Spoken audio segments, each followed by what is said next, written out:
Our topic today is the future of superannuation. Should you be allowed to withdraw it early or should you not? One of the important policy responses by the government has been to allow Australian employees to take out $10,000 of their superannuation early. And to help discuss this topic with us, we're very fortunate to be joined by Fiona McNabb, who's an independent trustee director. Welcome, Fiona. Hi, how are you? Good, good. And we're also joined by NAB pricing strategist Vincent Lau as well too. Hi, Vince. Hello. Yep. Great. So to establish some background for what's happening, lots of students will have accumulated some superannuation through their part-time work, through their casual work, through full-time work possibly. And in this very tough time, you actually are able to take it out. And to further explore this issue, whether you should be taking it out, what are the ramifications if you do take it out, we'll be inviting our panelists, number one, Fiona, to talk about what you do in order to take it out and her opinion as to should you be doing that or not. So how about we start off, Fiona, with your views? Okay, yeah. So effectively, the ability, so you can take out $10,000 this financial, up to $10,000 this financial year, and also another $10,000 next financial year. And the way you do that is effectively applying through the tax office, the ATO, and then effectively as a trustee, we effectively get a download of requests for people from our super funds from the tax office that we process. So it's very much run by the tax office. And one of the other things that's happened in the last few days is that there's been some fraud. So in fact, the withdrawals have actually ceased for the moment. But it's effectively run through the tax office. So you don't actually speak to your super fund. You go through the tax office to get it. Obviously, we're in incredibly difficult times at the moment, and superannuation, of course. One of the most important things around superannuation is that it must meet what we call the sole purpose test. In other words, it must be for the sole purpose of providing for your retirement. In the past, you have only been able to get your money out before retirement due to making a hardship claim. And there have been quite rigorous requirements around making a hardship claim. And they have been, and so you've made a hardship claim to the trustee for a superannuation fund, and they've accessed whether you could. It would be, for example, if you had a terminal illness or you'd lost your job and you couldn't meet your mortgage, things like that. So it is quite a big deal to allow early access to superannuation, and in fact, in practice outside the whole concept of superannuation. But obviously we are in incredibly unexpected and unusual times at the moment, as evidenced by the fact that we're all here in our little rooms feeling all slightly crazy. And obviously some people are suffering more than others. From my perspective, for example, I'm still earning my director's fees, and may I say my small emolument from my teaching at Monash as well. I'm actually spending this, I must say, so I'm actually theoretically better off, apart from the fact that I'm eating a lot better, and and certainly health-wise I'm not necessarily better, but certainly financially I'm fine, and I don't have any problems paying mortgages or anything like that. But obviously some people are finding it incredibly difficult. Overseas students, unfortunately there might be some overseas students joining us today, and I think it's unbelievably difficult for overseas students. I'm very thankful that the state government and Monash are also assisting overseas students, because I think the situation that they're in is dreadful. I certainly have a couple of members of my family are musicians, and they are, well, starving at the moment, unfortunately. And so, look, things are pretty desperate for a lot of people. So I think the sorts of things that the government has done have been good, and this is one of them. I'm not sure that I would have necessarily done what they've done, but I think the sorts of things they did, including giving people who are desperate access to the superannuation, is a good thing. I think only people who are truly desperate, in other words, starving international students or starving musicians or actors or whatever, are the sort of people that should get it. But in practice, broadly, I don't disagree with it, I guess. Sure. So Fiona, just to follow up so that students understand where you're coming from, can you explain your role as a trustee director? So what, for students who don't know what the role is, what does a trustee director do? Okay, so you have a superannuation fund, and there are a number of, so obviously you put your money into a superannuation fund, and then your contributions are invested on your behalf, and then managed on your behalf. And you've obviously, and so the role of the trustee is effectively we have the fiduciary duty to make sure that the funds are managed in the best interests of the members. So we watch the administrators to make sure that they're doing the good job and also not ripping you off. That the investments are appropriately allocated, looking after you appropriately for your retirement, looking after all of those sorts of things. So managing everything else, but being very specifically focused on the interests of the members and coordinating all of that. Right, and in tying back in line with some of our previous broadcasts. Monash University is very lucky to have Fiona also as industry fellow who teaches in some of our units. Fiona, if students ever are interested to aspire to become a trustee director, how did you become a trustee director? How would students, land a directorship of a super fund? Okay. Well, it's basically through having a long career in finance is the way you get any sort of directorship. So I started off doing actuarial, then I worked in the dealing room for a while, then I worked in risk management, treasury, I worked in government, and working in government was also quite helpful because it means you can get positions on government boards. But I had a very wide-ranging career. I was fairly well connected and therefore ended up as a trustee director. But it's very much the sort of thing you do. You have to be fairly senior to be able to get to this job, I guess, is the point. You do need to be, C-suite. It's the sort of role you get after you've been C-suite. Right.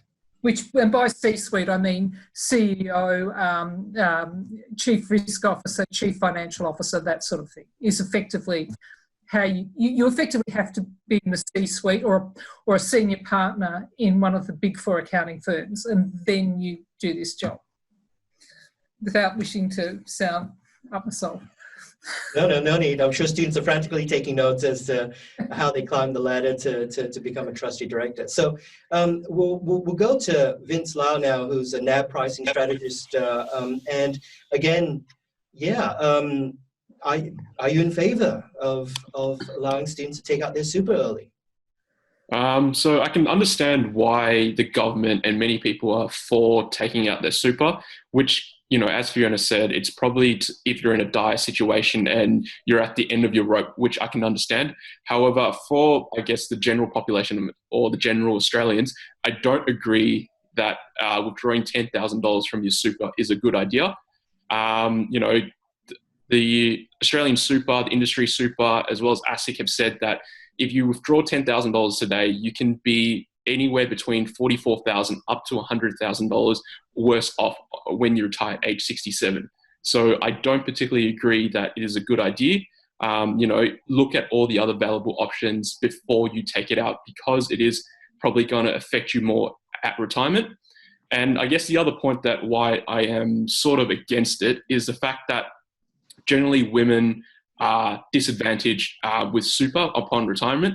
Generally women would take 1 to 2 years off, maybe up to 36 months off, to raise a family, have children, that sort of thing. And during that time, they won't contribute any super, which would then cause that compounding effect to not really take place. So usually, you know, if a woman to take 2 to 3 years off, they're usually anywhere between $100,000 to $150,000 worse off compared to a man at retirement. And, you know, if they were to take $10,000 off as well right now, they're doing further damage. So I feel like, yes, you should take it, but only if you're in a, you know, you have no other options and you need to do this. Otherwise, I don't think it is a good idea for anyone to take $10,000 from their super account right now. Great, thanks, Vincent. Actually, you've touched a bit upon what our very first member of this audience will be asking. So I'd like to invite Georgina to ask a question, please. Hi, everyone. I was just wondering, what are the long-term repercussions of being able to withdraw from your super? And will it lead to retirees potentially being underfunded at retirement? Thanks, Georgina. And perhaps we'll add a little bit to that as well, too. Some people are saying it's only $10,000. So if I can take $10,000 now out of my super, I may have millions of dollars in my super. You know, will it really be that bad at the end of the day? So adding that additional layer onto it, perhaps we'll start off with Fiona first. Fiona, what do you think? Well, of course, being finance people, we all remember the magic of compounding, don't we? So the whole point is that, you know, $10,000 today, and, you know, it's just, you know, you should be able to say, you know, if you're 25 now and you retire in 40 years, then your real rate of return on that, so let's just say the risk-free rate, you know, you should be able to earn a real rate of return of 5 to 7% on that. So, and I could do the numbers quickly right now, but I'm not going to. But obviously that's worth quite a lot in 30 or 40 years' time. So it is true that it will compromise you in the future, and I absolutely do agree with that. I would hope, firstly, that being finance people, we do all understand the magic of compounding and the impact that would have. But secondly, the other thing is, being finance people, I would hope that we'll have nice big fat salaries, and so it won't be as much of an issue for us. That might be a bit naive for some people, but but certainly, yeah, I think, and people who don't understand compounding will just, as you say, Jason, just go, well, it's only $10,000. That's a really great TV. Would I rather have a great TV now, or an extra $60,000 or $70,000 when I retire? And we're all smart enough to know that the utility is definitely there in the extra superannuation, but I don't necessarily think that the average person who's not a finance expert would understand that. Sure. How about we go to Vince now? So yes, so as I said before, I think if you really need to take it, then that's understandable. However, with the compounding effect, I don't think it's a good idea in general. As I mentioned before, you know, generally women, because of the fact that they do take time off to have children, raise a family, they are already disadvantaged with the compounding effect. So if they were to take $10,000 right now, it might not be a good idea, because then you have $10,000 less, which would then lose that compounding effect, which means when you're age 67, you could pretty much be, you know, anywhere between 100 to 150 or even $200,000 worse off. But, you know, if we're all in finance, and I'm guessing most of the students here are finance majors, perhaps we won't have that. But for the general Australian who's perhaps working in a factory or in hospitality or those type of industries which are currently shut down, they're already placing themselves at a further disadvantage compared to, you know, I guess the finance people who have plum jobs or hopefully be earning a higher salary. So I think we need to really take a look at who really will be disadvantaged in the long run.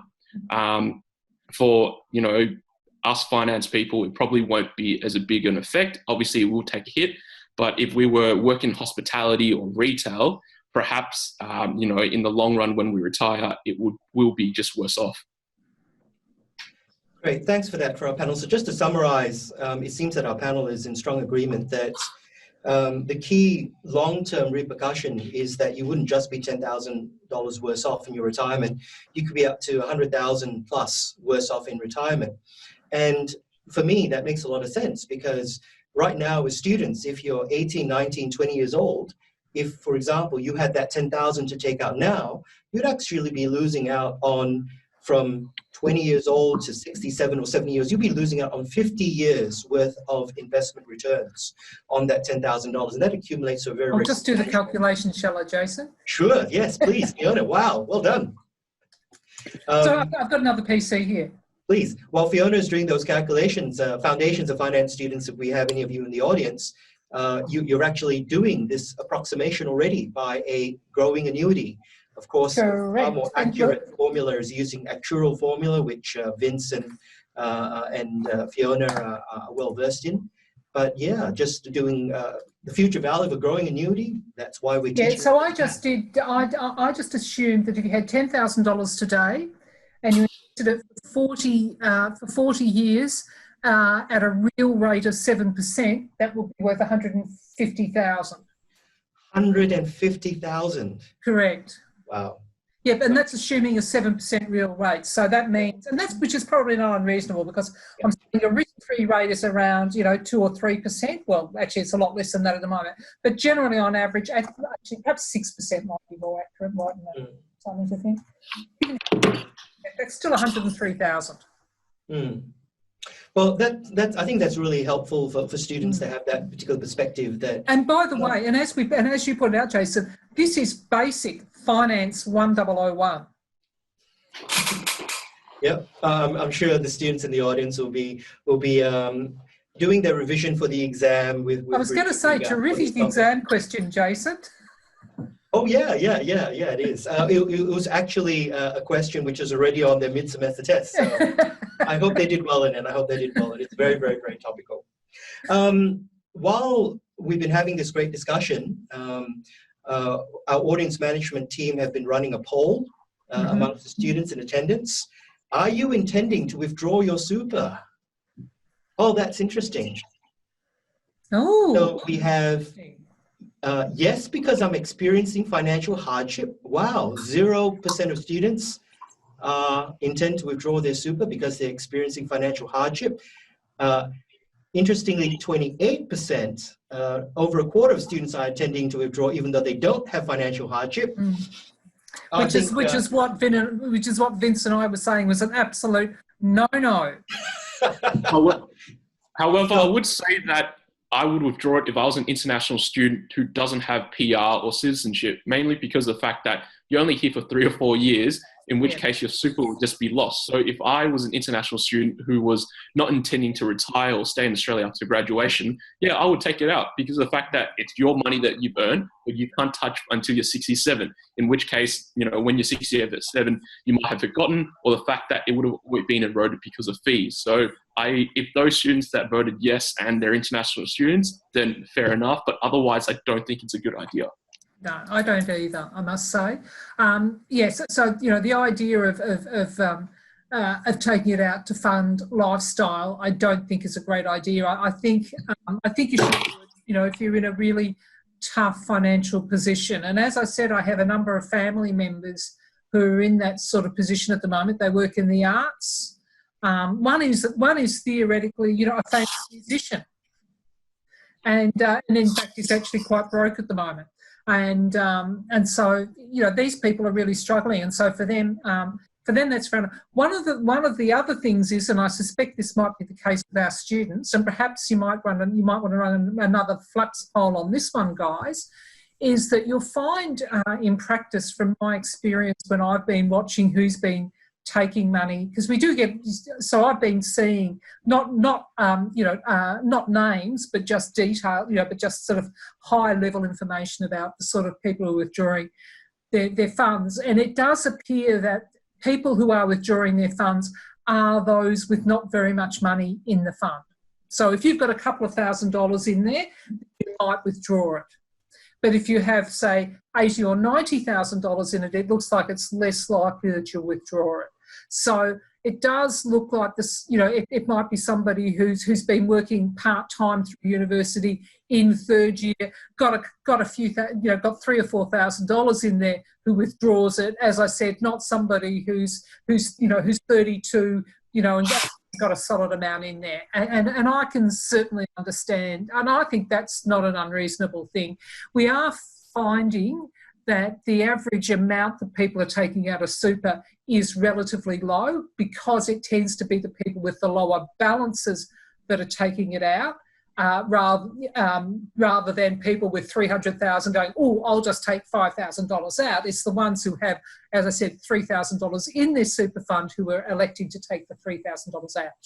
Right, that's very interesting. Maybe students, the Flux poll is still open for you to submit questions. You're more than welcome to submit an answer if you'd like to sort of appear on camera and explain. So why did you actually, why are you choosing to take your super out? So I think we'll all be very interested to hear your answers. We're not judging. I'm not judging. I think it makes for a very interesting discussion. So let's now go to our next question from the audience. We have a special audience guest all the way from Hong Kong University in Hong Kong.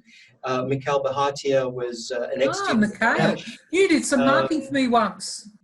Yes, I did. He was before we had Michael and Paul, we had Vince and McNabb, so we're very happy to welcome back McNabb for a humding of a question. Yep. Before I ask a question, Jason, just to clarify, it's Hong Kong University of Science and Technology. HKO is our rival. So. Oh yes. Sorry. I didn't want such a mouthful to come out. Yes, but you are rivals. You are rivals. Sorry. Yeah. But thanks for giving me the opportunity to ask this question. Now, from the discussion so far, something which has been coming to my mind is, look, we're talking about people accessing their super. What's the alternative to that? The alternative to that is essentially the government having some form of aid or package to help these lower income individuals. Now, in terms of the future, both have a similar impact. In essence, you're borrowing from future generations. You're putting a burden on future generations.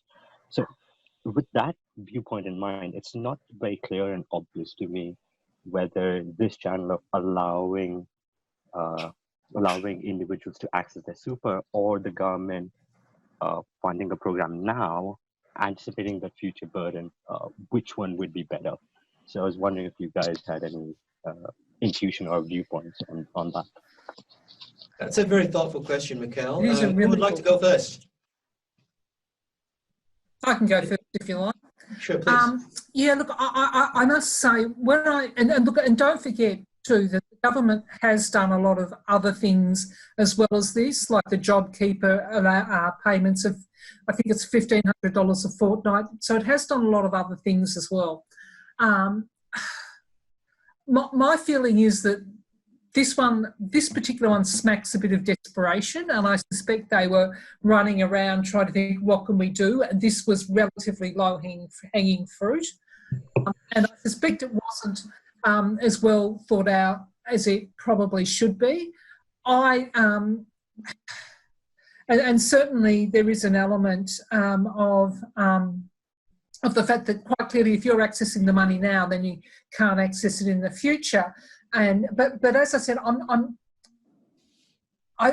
in practice, it's not going to make, I don't think it's going to make a huge difference, because the people who are accessing it tend to either have quite small balances or be quite desperate.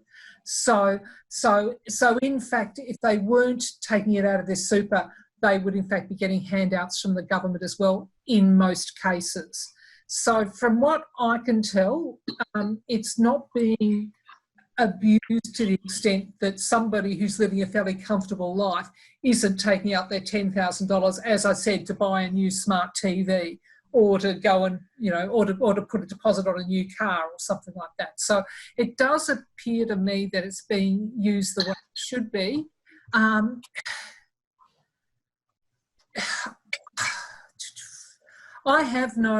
To some extent, one of the things, of course, with superannuation is that people control the money themselves, and that has advantages and disadvantages because it means you own the money, but it also means people can actually make stupid decisions about their money.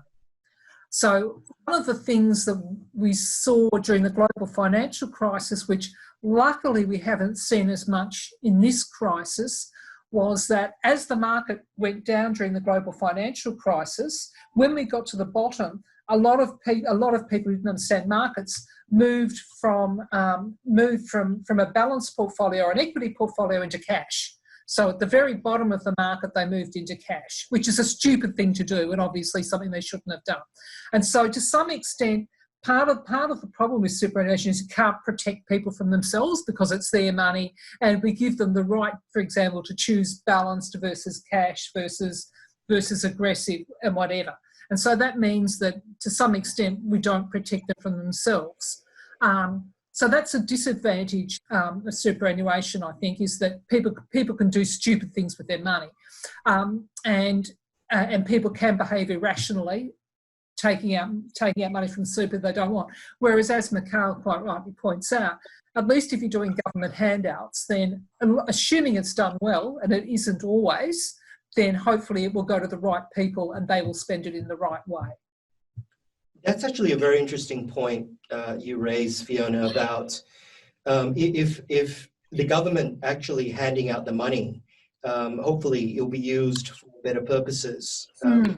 Used, for example, and for students who aren't familiar with the different types of government handouts that exist, apart from what's been happening in Australia, governments all around the world, for example, have been issuing rebates, telling electricity companies refund the past 2 quarters of electricity bills, refund the past couple of quarters of water bills, or the next quarter's council rates, the next quarter's water bills, electricity bills will be free, giving handouts this way, as opposed to letting people take out the money, by which we don't know how they would spend it. So maybe they'll, instead of going to Crown Casino, they'll go on Crown. You see, Harvey Norman love handouts. Yeah. They love them. Because as soon as you get a handout, you go and buy the TV or the new sofa. They love it. Yeah, absolutely. So how about Vince? We go to Vince now for your input about Mikhail's question. So I can sort of understand why they would do that, mainly because, if they do the job seeker, I remember watching on the news, it was taking, 2 to 3 weeks to process or even get their, their customer reference number, and then, having to wait an additional, I think, 5 to 10 business days for the payment to get in which case it could be anywhere between 4 to 6 weeks. So, I mean, if you're living paycheck to paycheck, 4 to 6 weeks is a long, long time. Whereas if you give them access to the super, I think, Fiona, you said it was as soon as you submit it, it was like a 5-day turnaround? Theoretically. Yeah, theoretically. So as to why it might not be. That have to do with the tax office, but yes, theoretically 5 days. Yeah, so obviously, if you're living paycheck to paycheck, your balance or your bank balance should usually be close to zero or around zero. So, if you have to wait 7 to 8 weeks, even with, suspension of your rent and your utilities and those sort of things, you still got to at least eat, and there are other bills that you need to pay in order to maintain a standard of living. And I can see why they're doing it. However, I'm still of the stance that despite understanding the situation, I don't agree with it. And, speaking to, and Fiona, you said that, the people that are withdrawing the money are usually those that have very low balance. So which further indicates that the people who are drawing the money are the ones that are living on a paycheck to paycheck, or in the hospitality industry, or those that, as you said, musicians, or, those industries that are currently closed and we don't even know when they're open again. So I can see why. And, I feel for them, and I can, hopefully that 10,000 does help them. But I believe that there are better ways to help people out, or at least the general Australian, instead of just one area, I guess, which is what the super withdrawal is trying to target. Yeah, I think it was designed. When I think about it, it was probably designed. There were a range of things. So there was the job keeper allowance. There was there were a number of things, and this was added in. And as I said, look, on balance, I think it's good for some people because, if they're really desperate, it's not what I would have done. I would have done something different that would have effectively done much the same thing for those who are desperate. Yeah. One of the interesting things that's happened is that the Productivity Commission made some recommendations about low super balances, and in fact forced superannuation funds that have members with very low balances to repatriate those balances to the tax office, which we have been doing. Then what's happened is that the people who have been making the requests for their money have actually been the ones that the super funds have repatriated their money back to the tax office. So you get the request, you go, like to pay it, but the money's at the tax office. So the people who are really desperate, you then have to go back to the tax office to get the money before you can pay it. So that's why I said pay it out in 5 days in theory, because obviously you have to go back to the tax office and say that that $1,500 that was asked for, you've actually got, they've got to pay it to you, and then you can pay it to the member. So it's even that is not very efficient. Yeah. Well, I was speaking to a few of my friends who are financial planners and also bankers for very wealthy individuals or, very wealthy business owners. And these wealthy business owners, they're taking advantage of this withdrawal where, because of the fact they run their own business, they probably, do taxation, things that are legal but probably frowned upon or very grey areas. So they're using this as an advantage to take that $10,000 out of their, self-managed super funds or super funds in general, and then they're just channeling it back into their business to expand or fund some other aspects. So, I understand, that it will help certain people, but with any initiative, it will always be exploited by a small group. And in this instance, it's, the wealthy or the 1% or whatever you want to call them, which I find, that it's a massive loophole. It is a massive loophole, and I've certainly heard of the same thing too. So I think it's like a lot of these things that are done in a panic and at very short notice. In theory, it sounds great, but in practice, it's not. And I think some of the people who need it are getting it, but not everybody who needs it is getting it. And again, as you quite rightly point out, Vince, it's not. The right people aren't always getting it either. Yeah. Thanks for that. That really serves as a springboard into the next the next question, actually a follow-up on that. But just before we springboard into that follow-up question, just having a chat to some students about this very topic, they were saying, why $10,000? Why not $5,000? Why not $15,000? It sounds like a very arbitrary number. And also, so effectively, the government is asking to tap into our private savings to save ourselves. Does that mean the government doesn't have enough money? But then isn't the government printing money effectively by what it's doing with quantitative easing anyway? How would you respond to these sorts of questions? Well, I guess why only 10,000 and not 20 or 50,000 would probably be because we're human. We see the latest thing, we want to go buy it. If we said you can withdraw up to 20,000, there'll be someone that will draw 20,000. I mean, if you go look at 5 years, buy a new car. Exactly. I mean, you look at how many people line up to buy the latest iPhone, even though you could wait a week or, and it's still going to cost them like $2,000, $3,000. They still do it. So if you gave them, you can withdraw up to 20 grand, it's very likely they'll withdraw it and they'll go buy, as Fiona said, the latest TV or, go to Harvey Norman where they're having massive deals right now. And, as you rightly pointed out, Harvey Norman and retailers love it when you get any handouts because what's the first thing they're going to do? Have a massive sale, get you in the door and hit up their profit. So, it's protecting us from ourselves. I know if I was to get a handout right now from the government, I wouldn't be using it to, cover my expenses or anything. I'll go out and buy the latest, tech item, get a new tablet or a new phone or, or put it down on a down payment for a new car. So it's just to protect us from ourselves because we're all greedy people. If we weren't greedy, there'll be equity in the world, but there isn't. And so look, and why 10,000? Why not 5,000? Who knows?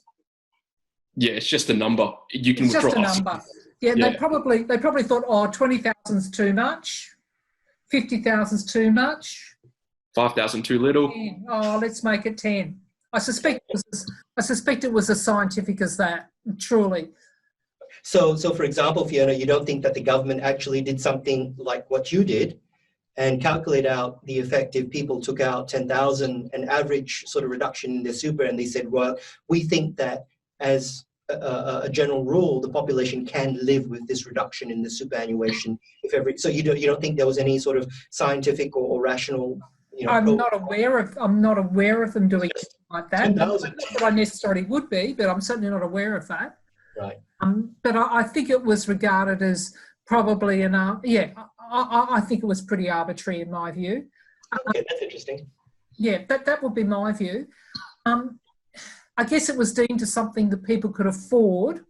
In other words, it probably wouldn't cruel their retirement too much. Mm. So But it was enough to round off the edges for people who desperately wanted it. And look, and I think for the top, for the bottom number of people who desperately need it, it's a great idea.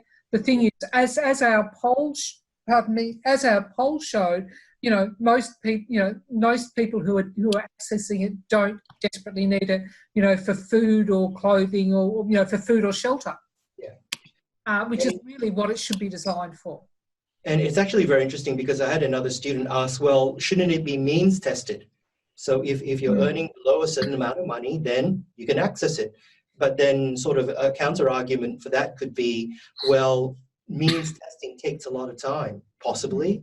That would add to the red tape, that would add to the delay, so make it universal as opposed to... Yeah, and I think that's probably why they made it universal, Jason, is probably just because they had to do it very quickly, and they were probably what they were doing was they were trying to work out the simplest and fastest way to get people who were desperate for money to access it, and they worked out that doing this via the ATO was a really fast way of doing it.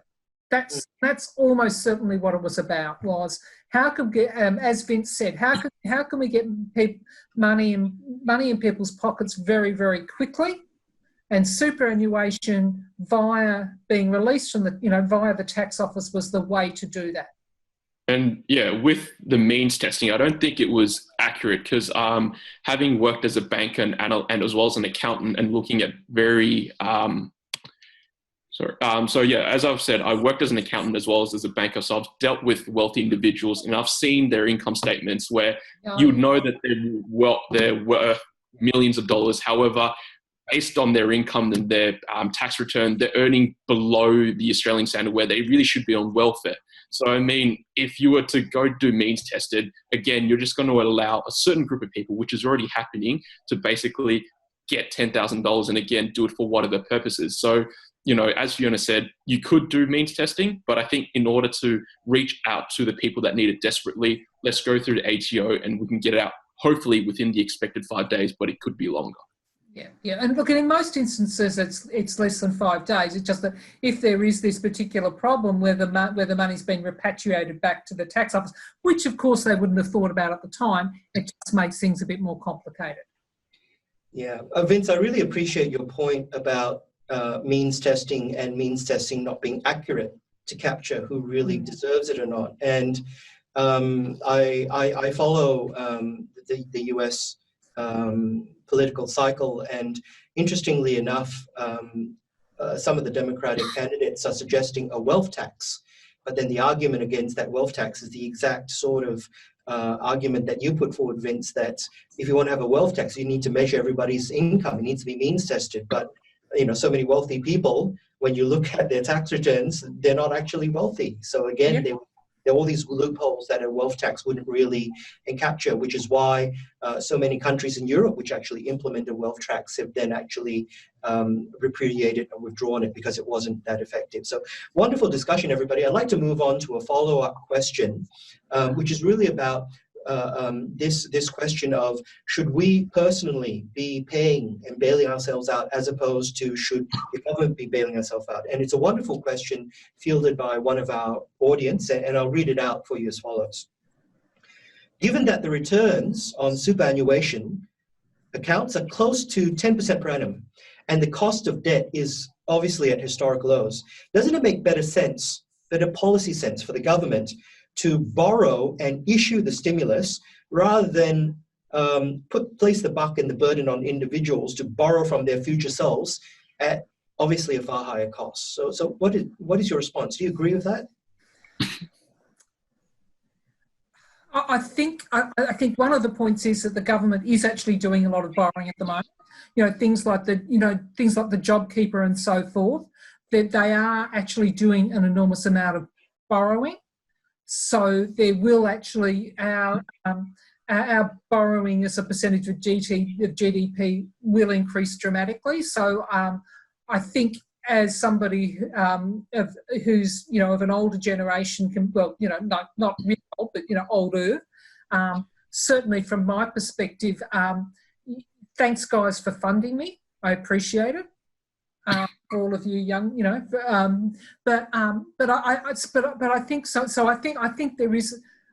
I'm not sure how much more they can really borrow, because they're borrowing a heap. I think I think the issue really is about borrowing today and then somebody in the future having to repay it back. So the problem is, if you're 20 today, then when are you going to repay this is really the issue, isn't it? That's not a superannuation issue. That's a broad economic and finance issue, not to do with superannuation. But I think that's the interesting issue, and that also comes back to things like capital gains tax and franking and all of those sorts of things. That, thanks everybody, loved the free ride, but you're going to have to subsidise me. You've been subsidising me for it, and I really appreciate it. But at some time that's going to have to. But thanks for funding me. It's been great. Vince, your response? I generally agree that, I don't really think taking on debt is a big issue. I mean, Australia still retained its AAA credit rating, which is good. And, unlike a household where, we're going to die, unless Australia gets nuked out of, basically bombed out where Australia no longer exists, the debt I don't think would be an issue, mainly because we would be expecting Australia to persist for decades, generations, centuries, etc. So we can borrow it, but my concern would be, what are we borrowing it for? If we're just borrowing it just for the sake of it and not do anything efficient with it, then I'll probably be concerned as a taxpayer. However, if we're using it, for example, in Australia, in Melbourne, and we're using it to build, the Northwest or the Northeast link, we're using it to build the Metro Tunnel, that sort of thing, where we're using it to improve efficiencies in the economy, that sort of thing, I think taking on debt is probably worth it. But if we would just borrow it for the sake of it, then it might be an issue. So I don't really see, any problems with us taking debt within reason, and as long as it's for a proper purpose. I think the thing that I worry about is when do we ever pay it back is the issue that I've got. I absolutely agree that there is productive debt and unproductive debt, and certainly, particularly with interest rates being so low, and particularly with with growth being relatively moribund, I've been a great believer over the last 12 to 18 months in investments in infrastructure for precisely that reason. But the thing that bothers me is that I don't think we can continue to just borrow money to bail everybody out and just hope that sometime in the future it'll all be okay and we can pay it back. Is what I'm starting, is the sort of thing that I'm worrying about. Sure. We've got another great question from the audience, and this actually ties nicely into students who are thinking of taking and accessing out their super. And I'll read this question out to you. On the weekend, the ATO announced that they would be suspending the program, the early release of superannuation, due to fraud concerns. So perhaps you'd be able to share with students what your understanding of these fraud concerns are. And do you believe that the current system has been handled properly? If so, many fraud-related issues have arisen, and has it made the system unviable so that they may not actually allow super to be released in the future? Who would like to start first? I'm happy to start. No, it won't affect the system in the future. In the past, when you wanted a hardship claim, you applied to your superannuation fund. Your superannuation fund validated that you were who you were saying you were, validated your hardship claim, and then based on that hardship claim, paid you out. So there were appropriate checks and balances there to make it more difficult to basically abuse or fraud the system. What's actually happened with this new process is that you apply through the Australian Tax Office. We formally asked whether we would whether we would need to KYC, know our customers. In other words, go through a check to make sure that there were no fraudulent activity, no anti-money laundering or terrorist financing being done on those payments. And we were told no, we wouldn't have to do that because it was being done through the tax office and they would be doing that. So effectively, what's happened is there is. From what I understand, and again, I think it's still emerging exactly what's happening here, but it appears that the problem has been that we've effectively shortcutted the process, and as a result of that, the fraud has emerged. So what's happened is that, as I said, you apply to the tax office for this early release, and it's actually fraudulent people making fraudulent claims to the tax office. And then, as I said, when they get to the super fund, because we have to pay out in 5 days, we have asked and have been formally told that we don't need to do the normal verification that we would normally do for a payment like this. Right. So it's very much, so it appears from what I can tell, very much to be such a situation that is specifically around the early release of superannuation. Right. Particular instance. Thanks. Vince? So yeah, I sort of agreed that we should have used KIC just to basically perform our due diligence, making sure that superannuation firms are paying out to the correct policyholder. I agreed that should have happened, but due to having to act quickly, it wasn't being able to carry it out. From a bank perspective, even though we do the KYC for every customer in terms of onboarding the customer on, and when they do the drawdowns, it's still found, from the Royal Commission that banks did a lot of things wrong when it came to it. So, with the added pressure of having to get the money out quickly to make sure that the money goes to the Australian citizens as quick as possible to help them meet their needs, a very critical aspect of making sure the money going to the right thing was perhaps overlooked by the government, which, in hindsight, which is a great thing, it was probably a bad idea. But, if they could go back to it, I still believe that they would have done the same thing, mainly because they had a sense of urgency. They needed to get the money out to those that needed it. It wasn't to do with, are we doing the right thing for everyone? It's just like, we need to make sure that we are catering to the vulnerable, which was in this case, those that need the super, their super out quickly. Because from our perspective, if we'd had to go and KYC, do a check on our customers, it would have certainly added quite a lot of extra process from our perspective, particularly, of course, given that it all had to be done online as well. So you would have had, people who were desperate, who probably didn't have the technology. Some are having to scan some documents to send to us, I'm not entirely sure how it would have worked in that particular situation because, of course, we're all online now. So, and in fact, in superannuation, there's actually I think it's in the SIS Act, there is actually a legal requirement in superannuation that you are, for things like setting up accounts, you are actually not allowed to use electronic copies. You have to see originals. Right. So there were, and maybe that were the things that they thought, we can't do originals, so let's just do this. I'm not sure quite, exactly what the story was. So just to summarise briefly, it seems that it almost sounds like identity theft. It's my understanding. That's exactly what it was. What it was. So it was overseas criminal gangs basically stealing identities and applying for that and applying through the tax office, knowing that the government had said to superannuation funds, we've done the know your customer, you don't need to do it. Wow. But in your opinion, Fiona, once the dust settles, the government will reopen early access to superannuation. Is that right? Well, sorry. You've always been able to make a hardship claim for superannuation.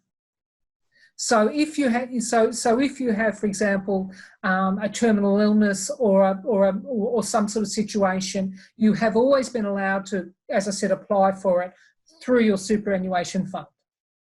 So that will continue. But your superannuation fund has to actually assess your application and determine that it's desperate. So if you ring up and say, I want to improve my lifestyle by having $10,000 so that I can go and buy a new fancy TV, then your superannuation fund will probably say no. If you say, look, I've lost my job, I don't have a lot of money in my superannuation fund, I've lost my job, I've got a very large mortgage, my car is broken down and I need a new car to get to work, and can I please have $8,000, and you provide some documentation about that, then the super fund would probably give that money. But in fact, but the process for doing that was actually quite rigorous. And so not only the superannuation fund identifying who you were, but also confirming your need. Right. So you wouldn't just say, oh, you need a new car to get to work. You'd actually check that they actually did need, that they did actually need that. Yeah, so taking it from a banking perspective, so previously if any homeowners needed to apply for financial assistance, as Fiona said, it was a very rigorous process. So if you had a loan with McNabb, for example, you need to provide documentation, you need to provide, pay slips, you need to provide, your bank statements, that sort of thing for the last 6 months to show that, 3 months ago you were good, but then the last couple of months, because you lost your job or because a family member was in hospital, whatever reason, that's affected your cash flow and also your income. Only then would we then consider or handling it to a case manager, and after that doing another check, which could take a few months, or which was one of the sources of complaints during the Royal Commission. However, with the coronavirus pandemic, it's now just an online form where you put in your name, your customer ID, and then I think a few more information, and then submit. Within, I think, a week, you would then just be placed in financial hardship. So, I can see, realistically, you should be going through all the KYC, making sure that people aren't doing any fraudulent activities. But from this whole thing, it's just been unexpected. We've never experienced it before. And we've had to really streamline everything, which could mean that some bad eggs would fall through the cracks. Yeah, and certainly, there was effectively agreement, as I said, from the government about the perspective that we wouldn't be doing this process. So the government actually agreed to it. Right. Wonderful. Well, time flies again as usual, and we've come to the end of our broadcast. I'd like perhaps audience management to flag some of the wonderful BSB students who've been helping us out today. So if the audience, if you wish to unmute your mics and give a round of applause to our panelists, we appreciate the time that they've spent with us today, and we are wonderfully appreciative of the insights that you've given us. So to our panelists, thank you very much. Thank you very much. Thank you. You can't hear about it, the round of applause, it's reverberating. And perhaps our audience management will highlight some of our BSB students, just to appreciate their input and appreciate their participation. Yeah, they've done a great job too. Yeah. So if audience management would spotlight some of our participating students. We have Jill there. Thanks a lot for your help, Jill. We also have Georgina. Thanks a lot for your help, Georgina. And we have Alex. Is Alex still there? Alex, thanks a lot. Alex is actually one of our BSB students from China, joining us all the way from China. Oh, wow. Okay. Very, very, very dedicated. We also have Ben Turnridge. Thanks a lot for your help today, Ben. Am I missing out on anyone? Yeah. There we go.